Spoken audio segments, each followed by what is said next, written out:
The night of September 1st, 1939, was unusually quiet in the Polish countryside.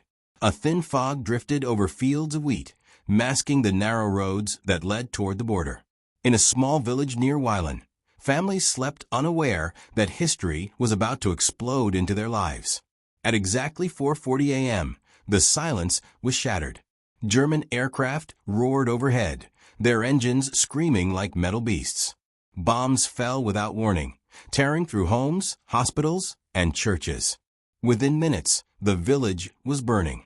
Civilians ran into the streets, confused, terrified, clutching children and whatever belongings they could carry. World War II had begun. A world on the edge. For years, Europe had been walking toward disaster. After World War I, the Treaty of Versailles had left Germany humiliated, broken economically, and bitter. Out of that anger rose Adolf Hitler, a man who promised revenge, unity, and restored pride. By 1939, Germany had rearmed in defiance of international agreements, absorbing Austria and Czechoslovakia while the world watched, hoping appeasement would prevent another war. It did not. When German forces crossed into Poland, Britain and France issued warnings, but no immediate military action. Hitler was confident. His new strategy, Blitzkrieg, lightning war, combined fast-moving tanks, infantry, and air power to overwhelm enemies before they could respond. Poland was the test. The soldier who didn't choose war. Private Jacob Lewin, a 19-year-old Polish conscript, stood in a muddy trench outside Warsaw. Only weeks earlier, he had been studying engineering, dreaming of bridges and machines. Now he held a rifle older than he was, facing an enemy that seemed unstoppable. Jacob had not chosen war. Like millions of others, war had chosen him. German tanks rolled forward relentlessly, their steel bodies immune to most Polish defenses. The Luftwaffe controlled the skies, bombing supply lines and communications. Within days, Polish resistance began to crumble.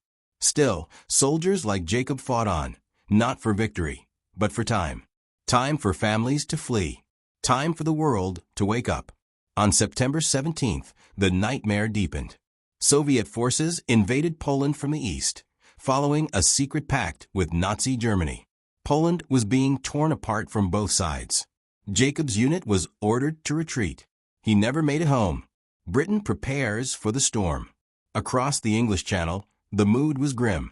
On September 3, 1939, Prime Minister Neville Chamberlain addressed the nation. This country is at war with Germany. Church bells rang, not in celebration, but in warning. In London, blackouts were enforced immediately. Street lights went dark. Windows were taped to prevent shattering. Gas masks were distributed to adults and children alike. Posters appeared everywhere, urging calm, discipline, and sacrifice. Among the crowds was David Scott, a 21-year-old university student. Like many young men, he volunteered within days. He believed the war would be short. Everyone did. They were wrong. The fall of nations. By the spring of 1940, Germany turned west. Denmark and Norway fell swiftly. Then came the unthinkable. France, protected by the mighty Maginot Line, confident in its defenses, collapsed in just 6 weeks. German forces bypassed French fortifications by moving through the Ardennes forest, an area thought impassable to tanks. Paris fell in June. Refugees flooded the roads, carrying memories of a world that no longer existed. In the chaos, British and Allied troops were trapped along the coast of Dunkirk. Dunkirk, escape from oblivion.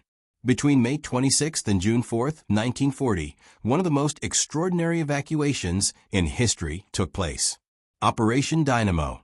Under constant German air attack, hundreds of thousands of soldiers waited on beaches, exposed and vulnerable. The sea was rough. Ships were scarce. Then something remarkable happened. Civilian boats, fishing vessels, pleasure crafts, river ferries answered the call. Ordinary men sailed into hell to save strangers. Over 338,000 soldiers were evacuated. It was called a miracle, but it was also a warning. The Battle of Britain begins. With France defeated, Britain stood alone. Hitler planned Operation Sea Lion, an invasion of the British Isles. But first, he needed control of the skies. In the summer of 1940, the Battle of Britain began. German bombers targeted airfields, radar stations, and factories.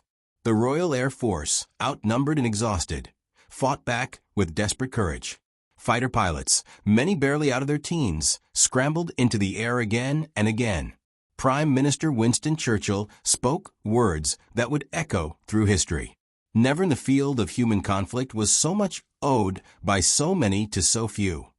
Among the few was David Scott, now a trainee pilot, watching friends fall from the sky in flames.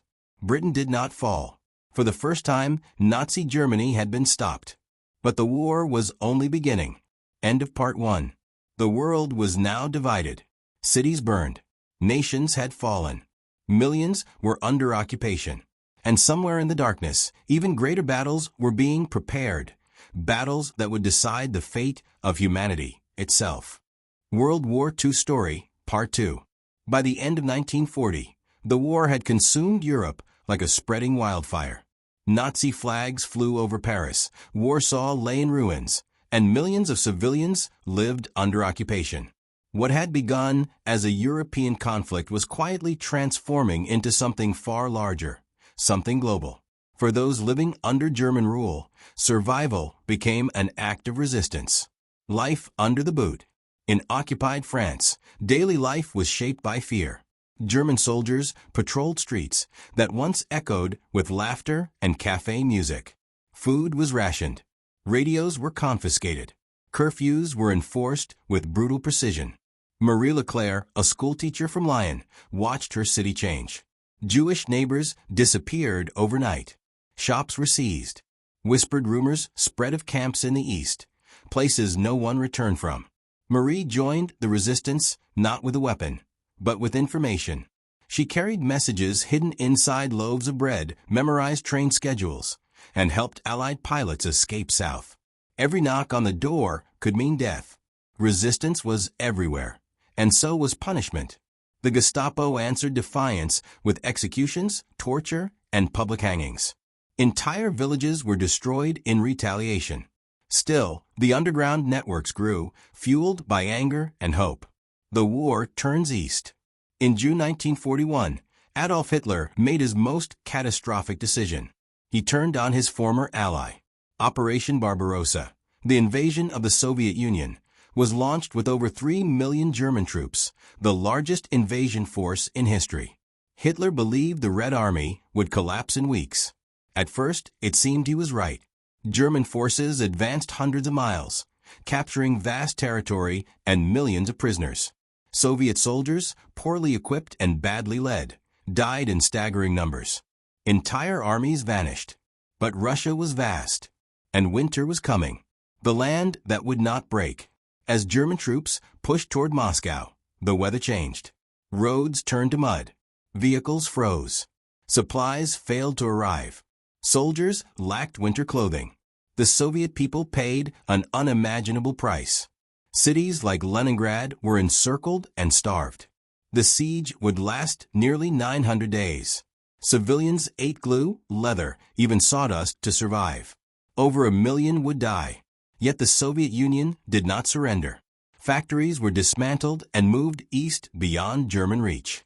Women and teenagers worked endless shifts producing tanks and ammunition.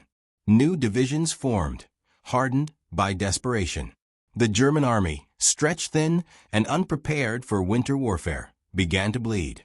For the first time, blitzkrieg slowed. War comes to the sky. While armies clashed on land, the skies became a battlefield of terror. Unable to defeat Britain in daylight, Germany turned to night bombing. The Blitz began in September 1940 and continued into 1941. London, Coventry, and dozens of cities were pounded relentlessly. Firestorms consumed neighborhoods. Families slept in underground shelters. Children were evacuated to the countryside, separated from parents for years. Yet Britain endured. Factories rebuilt overnight. Morale held. Every bomb that failed to break the nation strengthened its resolve.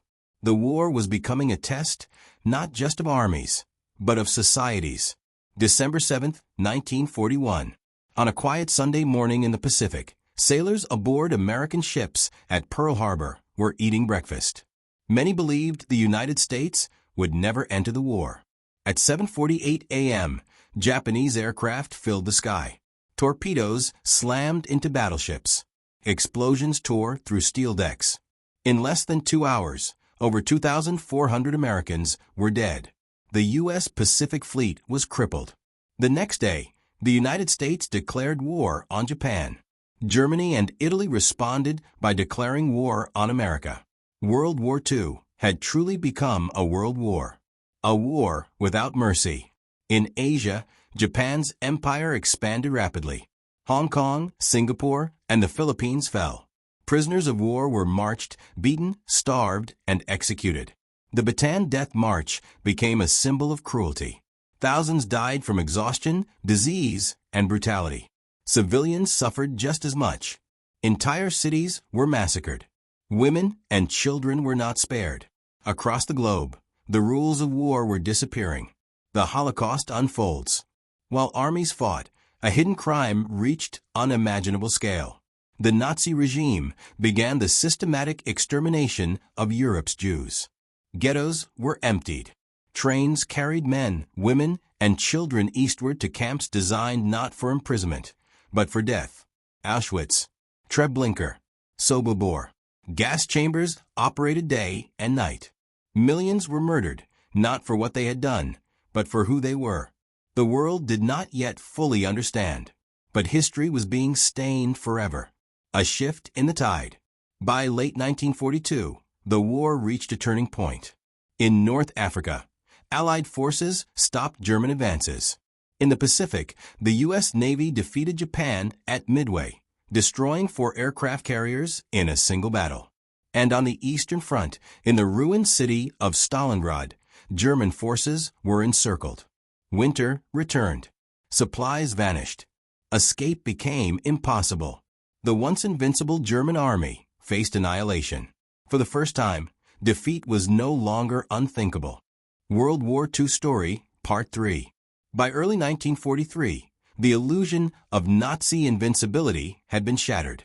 The war was no longer a lightning conquest, but a grinding struggle of endurance. On every front, the Axis powers faced enemies that had learned how to fight back and how to outproduce them. The turning of the tide had begun. Stalingrad, hell on earth. The city of Stalingrad was reduced to rubble long before the battle ended. Buildings collapsed into twisted concrete. Factories became fortresses, and every street turned into a killing ground. Soldiers fought room by room, floor by floor, sometimes separated by nothing more than a wall. The Germans called it Rattenkrieg, Rat War. Private Hans Keller, a German infantryman, wrote in his diary, "We are no longer fighting for victory. We are fighting to stay alive one more day." Winter sealed their fate. Soviet forces launched Operation Uranus, encircling the German Sixth Army. Supply planes failed to deliver enough food or ammunition. Frostbite claimed fingers and toes. Starvation followed. In February 1943, the unthinkable happened. Over 90,000 German soldiers surrendered. It was the first complete destruction of a German army in the war, and a psychological earthquake that echoed across the world. Total war on the home front. As armies clashed, civilians were pulled deeper into the conflict. Governments demanded everything. In Germany, propaganda urged women into factories. In Britain and America, rationing limited food, fuel, and clothing. Victory gardens filled backyards. Children collected scrap metal. Entire economies were transformed into war machines. In the United States, assembly lines rolled day and night. Tanks, ships, aircraft, produced in numbers the world had never seen. The phrase, "the arsenal of democracy," became reality. War was no longer fought only by soldiers. It was fought by nations. The bombing war. High above Europe, a new and terrifying campaign intensified. Allied bombers targeted German cities and industrial centers. By night, the Royal Air Force unleashed area bombing. By day, American B-17s flew in tight formations, facing flak and fighter attacks. Cities like Hamburg and Dresden burned. Firestorms consumed entire neighborhoods. Civilians died in the tens of thousands. The moral cost of strategic bombing would be debated for generations. But the goal was clear: break Germany's ability and will to fight. The sky itself had become a battlefield. The Atlantic lifeline. Across the vast Atlantic Ocean, another struggle decided the fate of the war. German U-boats hunted Allied shipping relentlessly, sending thousands of vessels to the ocean floor. Britain's survival depended on food, fuel, and weapons arriving by sea. For months, it was a desperate fight. Then technology turned the balance. Radar, sonar, improved depth charges, and long-range aircraft closed the gaps. U-boat losses soared. By mid-1943, the Allies had won the Battle of the Atlantic. The supply lines held. The road to Europe was opening. North Africa and Italy. In North Africa, Allied forces under commanders like Bernard Montgomery and Dwight D. Eisenhower defeated German and Italian troops. In May 1943, over 250,000 Axis soldiers surrendered in Tunisia. The Allies then invaded Italy, toppling Mussolini's regime. But Germany did not abandon its partner easily. Fierce fighting followed as Allied troops pushed north through mountains and fortified lines. Italy became a slow, bloody advance, one that drained German resources and attention. Every step forward mattered. The Pacific, island by island. While Europe burned, the Pacific War raged across vast oceans and remote islands. The United States adopted a strategy of island hopping, capturing key islands and bypassing heavily defended ones. Battles like Guadalcanal and Tarawa revealed the brutal nature of the conflict. Japanese soldiers fought to the death. Surrender was rare. Casualties were staggering. For American Marines, the enemy was not only human. Heat, disease, jungles, and isolation tested endurance to the limit. The Pacific was a war without mercy, resistance, and liberation. Across occupied Europe, resistance movements grew bolder. Sabotage missions disrupted rail lines and communications. Intelligence flowed to the Allies. In Poland, France, Yugoslavia, and beyond, ordinary people risked everything. Some paid with their lives. But liberation was coming. Allied leaders began planning the greatest amphibious invasion in history. Its code name was Operation Overlord. The target, Nazi-occupied France. The date was still secret. The fate of Europe hung in the balance. The calm before the storm. By late 1943, the outlines of victory were visible, but far from certain. Germany still controlled vast territory. Japan still fought fiercely. The cost of war continued to rise. Millions were dead. Millions more would die before it ended. But the tide had turned. In hidden airfields and ports across Britain, soldiers trained relentlessly. Equipment was stockpiled. Maps were studied. Soon, the Allies would return to Europe. And when they did, the world would change forever. In the early hours of June 6, 1944, the English Channel was alive with motion. Beneath a moonlit sky, thousands of ships cut through rough seas, carrying the largest invasion force the world had ever seen.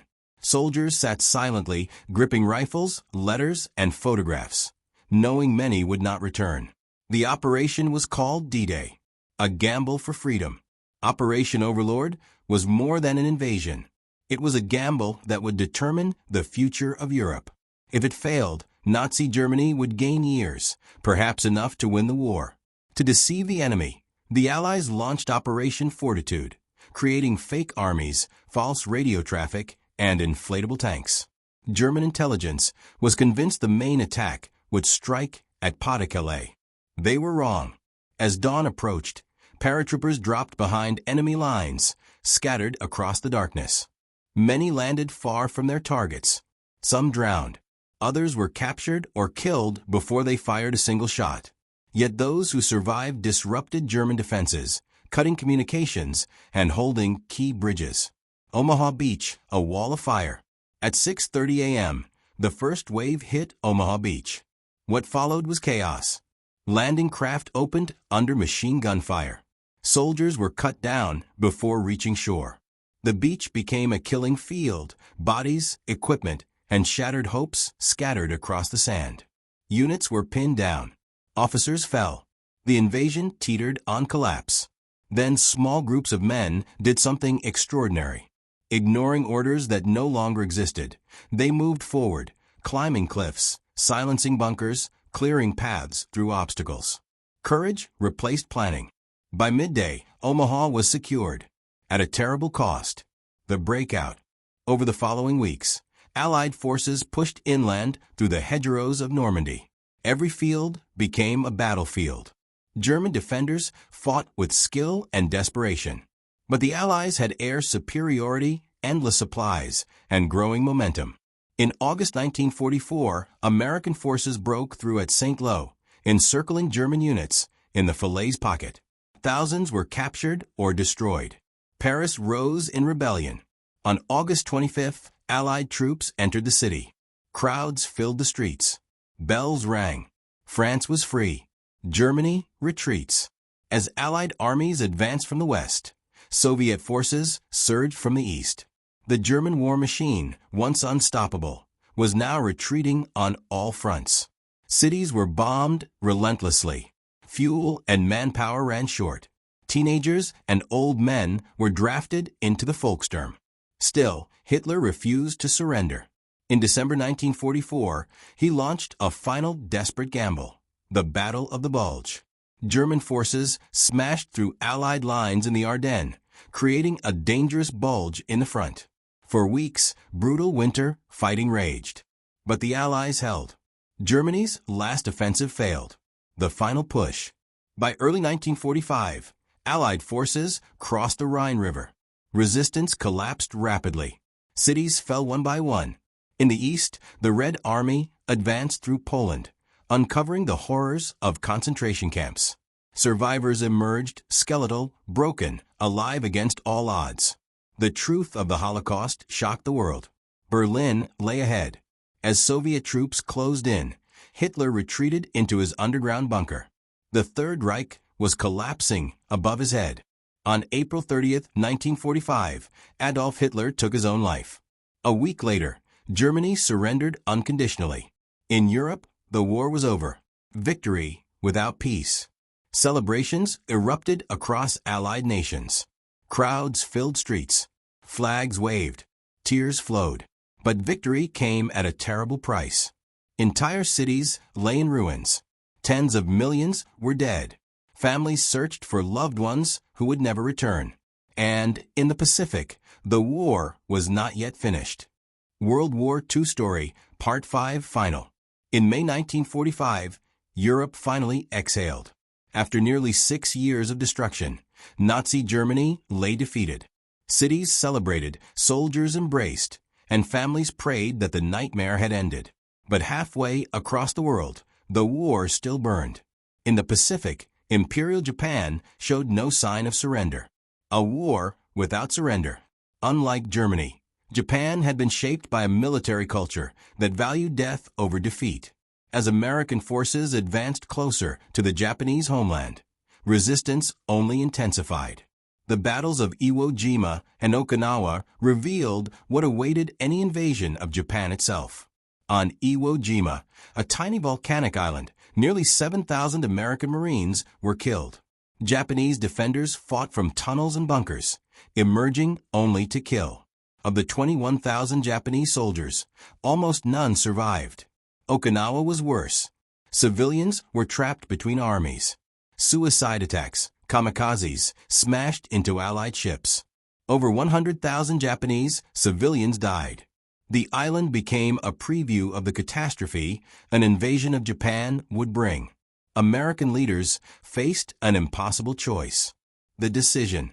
The United States had been secretly developing a new weapon, one unlike anything the world had ever known. The atomic bomb. President Harry S. Truman was warned that an invasion of Japan could cost hundreds of thousands of Allied lives and millions of Japanese lives. The bomb, his advisors argued, could end the war swiftly. The moral weight of the decision was immense. But the war dragged on. On August 6, 1945, a single American bomber, Enola Gay, flew over the Japanese city of Hiroshima. At 8:15 a.m., the bomb was dropped. In a blinding flash, the city vanished. Tens of thousands were killed instantly. Fires consumed what remained. Survivors wandered through ruins, burned, blinded, and dying. 3 days later, a second bomb fell on Nagasaki. The message was unmistakable. Japan surrenders. On August 15, 1945, Emperor Hirohito addressed the Japanese people in a radio broadcast, the first time many had ever heard his voice. Japan accepted surrender. On September 2nd, aboard the battleship USS Missouri, the war officially ended. World War II was over. The cost of a world at war. The numbers defy comprehension. Over 60 million dead. Cities erased. Entire generations scarred. Europe lay in ruins. Asia bled. The Holocaust left 6 million Jews murdered, along with millions of others deemed undesirable. Survivors searched for families that no longer existed. The world had seen humanity at its worst, but also at its bravest. A new world rises. From the ashes of war came a new global order. The United Nations was formed in the hope of preventing future conflicts. Former enemies became uneasy allies. The United States and the Soviet Union emerged as superpowers, their rivalry shaping the Cold War. Germany was divided. Europe rebuilt. Japan transformed into a peaceful nation. But the shadow of nuclear weapons loomed large. The war had ended, but fear remained. The lessons written in blood. World War II taught the world painful lessons. That hatred left unchecked leads to genocide.